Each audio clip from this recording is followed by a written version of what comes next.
欢迎大家莅临我们第2届总统创新奖国际创新论坛。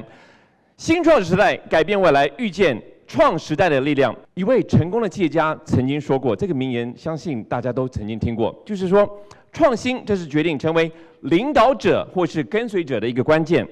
我们总统上任之后呢，有5大创新的政策，在的都指出创新的一个重要性，因为我们拥有创新的思维，再加上我们拥有积极的行动力量的话，这个就会成就一个非凡的人生了。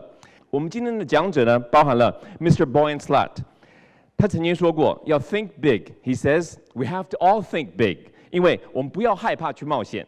另外一位讲者呢是叶秉成教授，他致力于翻转教育、创新的教学。还有呢，谢荣雅执行长，他的创新设计为我们台湾的产品打造了国际品牌的知名度。以及沈心玲小姐，她的创新的行动力，为她自己的家乡的农产品创造了一个销售的奇迹。还有我们台湾的半导体业的龙头台积电，它的创新研发使它成为了我们不只是台湾的半导体的龙头，而且也是世界的半导体的龙头之一。而我们的财政部呢，创新了数位报税的机制，简化了报税的一个手续。所以呢，这些都告诉我们，创新是非常重要的，创新可以改变我们的未来。紧接着，我们以热情掌声来欢迎我们主办单位，我们经济部大家长、经济部部长李世光李部长来为我们致开幕词。部长好。首先，仅代表经济部感谢总统的莅临，也欢迎各位参加第2届总统创新奖国际创新论坛。那么今天非常踊跃，好几百人参加，这个房间挤满了，隔壁还开了好几个房间。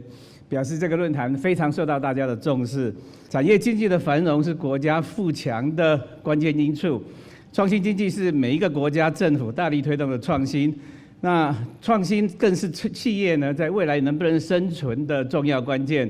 所以台湾在面临全球化的竞争跟国际企业的快速变化的挑战呢，必须要以全方面的创新进行产业转型，才能够维持稳健的经济发展，开创更多元的附加价值，发展出更绵密的产业效应，建立台湾产业的独特性，让创新能量能够不断的向下扎根，建构我们台湾永续发展的基础。我们感谢总统及各位贵宾的莅临，祝福大家身体健康，万事如意，谢谢。热烈掌声，谢谢我们经济部大家长、经济部部长李世光李部长，谢谢部长、恭请部长，请入座，谢谢。我们大家一起努力落实经济创新发展，让台湾的经济更上一层楼。Thank you so much to our host, Minister Li Shiguang, Minister from the Ministry of Economic Affairs. 紧接着，我们以热情掌声来欢迎我们总统来为今日的论坛来加持、来勉励。热烈掌声，恭请总统为我们致辞，分享我们台湾的创新力量。Ladies and gentlemen, please welcome Madam President to speak to us. 总统好。各位贵宾，大家好。总统好。首先，我要特别欢迎荷兰海洋洁净基金会博洋执行长出席这一次的论坛。博洋执行长所推动的海洋垃圾清理，是一个相当具有创意而且令人振奋的计划。我很期待我们能够有更多交流合作的机会。同时，我也非常荣幸能和第2届总统创新奖的得奖者见面。各位所致力的创新研发以及人才培育的工作，都为台湾社会跟经济的发展注入了关键的动力。此时此刻的台湾，社会与经济都面临转型的挑战，因此需要更多的创新的能量。最后，我要特别引用在场的谢荣雅董事长说过的一句话，他说：“解决问题的能力就是设计力。”同样的道理，我相信带着问题意识从事创新，就是在设计一个更好的未来。让我们一起朝这个方向来努力。谢谢大家，谢谢。热烈掌声，谢谢总统。接下来 Andy 要介绍的这位主讲者呢，他具有创新的思维，而且他勇于挑战。他是荷兰海洋洁净基金会的执行长，他立志成为海洋垃圾的终结者。我们在欢迎我们讲者之前呢，我们先来看他的简介影片。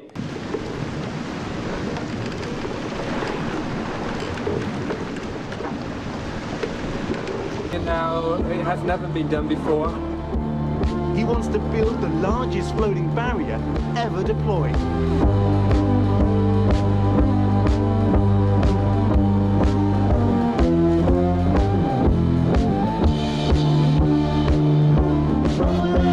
What I really hope is that the ocean cleanup in this century can be a symbol for us using technology to actually make things better.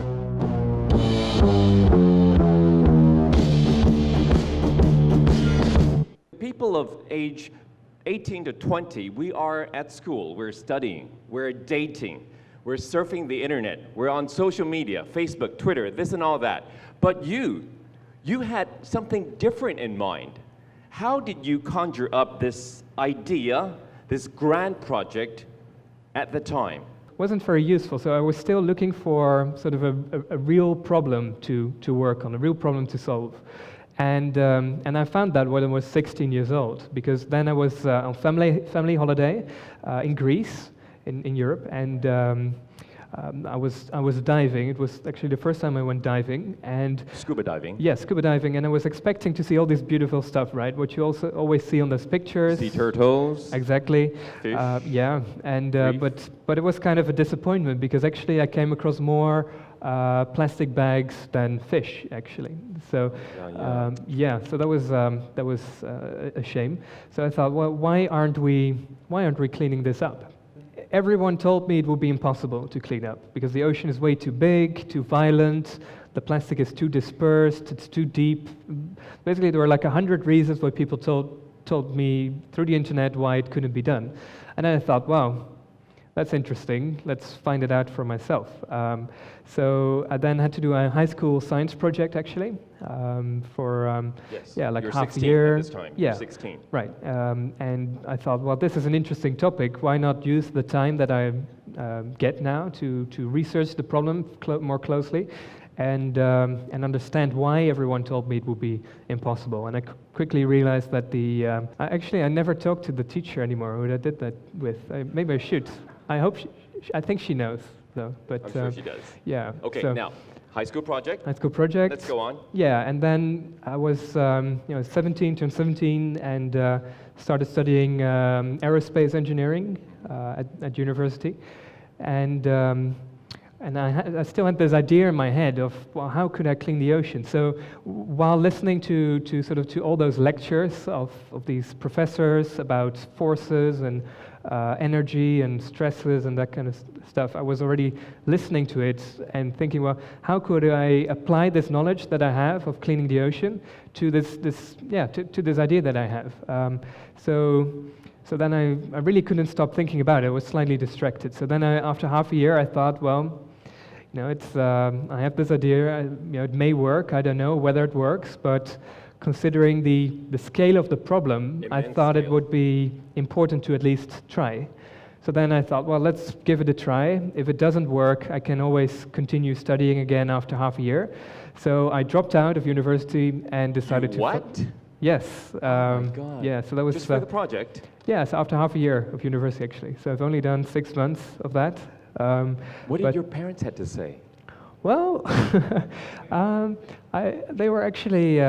actually, I should be, I think, quite thankful for them. No, it's okay. I think they were... I'm glad they...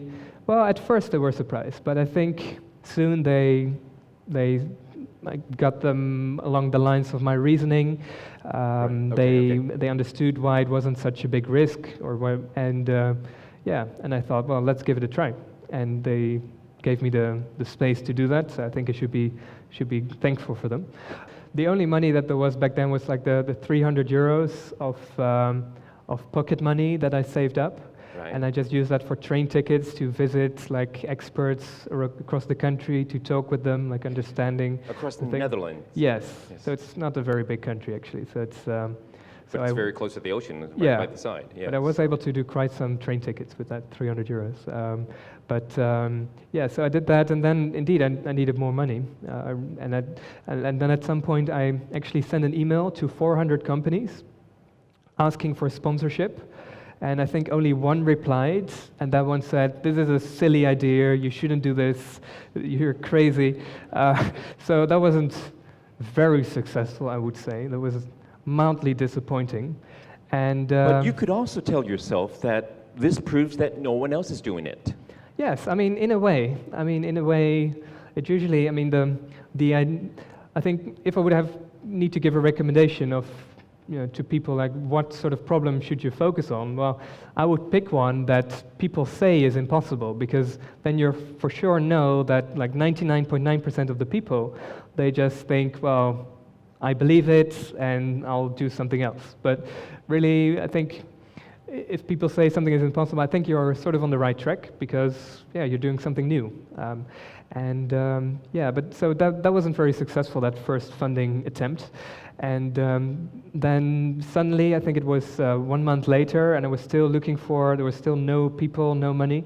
And then suddenly there was this article on an American news site that just exploded on the internet, and it was being shared millions of times. And what's the content of the article?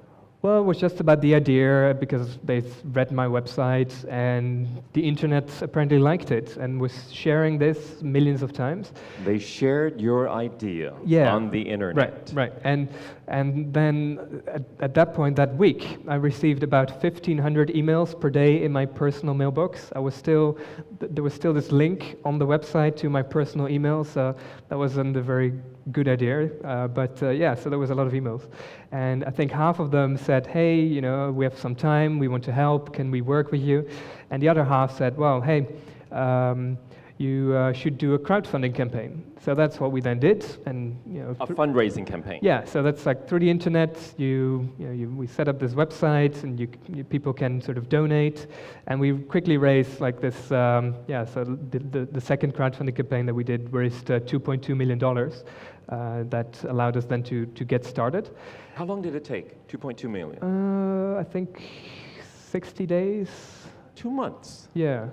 So, something like that, yeah. Right, we've all seen your slide in the video that you showed us when you first came up on stage. Now, what I wanted to ask you is that you got this idea started, but at that time, you didn't know how serious this problem was. Not to the full extent, that's true. You know it's a big problem. Yeah. And that it may get worse if we don't do anything about it. Right. But then you didn't know the magnitude of it until you did that survey that we've just seen. Indeed, yeah. Wow, I should say we are very lucky to have you doing this. Well, somebody has to do it, I think. Sometimes I was just talking to someone. Sometimes people ask, like, why do you do this? And I mean, I think a better question Why is, do you do this? Yeah. Why do you do this? I'm asking you now. Well, that's a good question. And then I say, well, perhaps a better question is, so why isn't everyone doing this, right? Because we're too scared. It's such a huge problem. Yeah. It's not my business, people would think. Yeah. I just work every day, mind my own business, raise my family and kids, and that's it. I don't have time for other problems. Yeah. So. Well, I think But you took on this immense job. Sure. Okay, now, let's get into the technicalities. Okay. We've seen your presentation, of course. It was very short. Right. How does it actually work in simple, plain English? Okay. I don't speak Dutch. Okay, so plain English. How does it work? Let me put it this way. From my understanding, as an audience and as a supporter of your idea, you set up a net within the ocean. You anchor it so that it doesn't float around. And then the ocean currents carries whatever gets in its way. Yes. Junk, plastics. Yeah. So basically, these ocean garbage patches, so there are 5 areas in the world where the plastic converges, and actually, well, so it's the North and South Pacific, the North and South Atlantic, and the Indian Ocean. And by far the largest one is the one in the North Pacific, just because, I mean, in most countries in this region, in Southeast Asia, the waste infrastructure isn't very good. So a lot of plastic gets released from there and then ends up in the North Pacific Gyre, North Pacific Garbage Patch. And feel free to interrupt me. Thank you. So people chuck garbage at beachside. People chuck garbage into the ocean. Well, and because of the ocean currents, they gather at these 5 places. Yes, and it's not only the beaches. It's just like if you like drop something on the street here, then if it rains or if there's a storm, it gets washed. Yeah, it gets washed into the drainage either system. Yeah, or in the river, and then River? goes Ocean. to the ocean. Yeah, so that's why you know, a lot of it is just, you know, most of the stuff that's out there isn't intentionally dumped. It's just sort of ignorance for what happens to your litter, basically. So that the plastic comes to these areas, and sort of once it's there, it doesn't go away by itself. One of the oldest objects that we found during the survey last year, we took out 1.5 million pieces of plastic, and one of them was actually like a helmet that was produced in 1989. So, and it was still in one piece. Can you imagine? I mean, it's not biodegradable. Of course, it's but still I mean, there. it does break down into smaller pieces over time. So probably these, the small pieces, which ended up in your sea turtle tummy. Yeah, in the sea turtle. I mean, this probably used to be those big objects when it sort of entered the oceans in the 50s or 60s, right? Yeah, sure. So and once it's in there, sort of this plastic stays there, and it sort of rotates because the currents take it around. Yes. Can you tell us about your learning process, your learning progress so far? Process and progress. Okay, yeah. Well, first of all, you know, of course I dropped out of university, but I'm not here to tell anyone or everyone to drop out of university. I think it's great, so don't worry, parents. You know, there's no better way to learn something than by actually doing it, I think.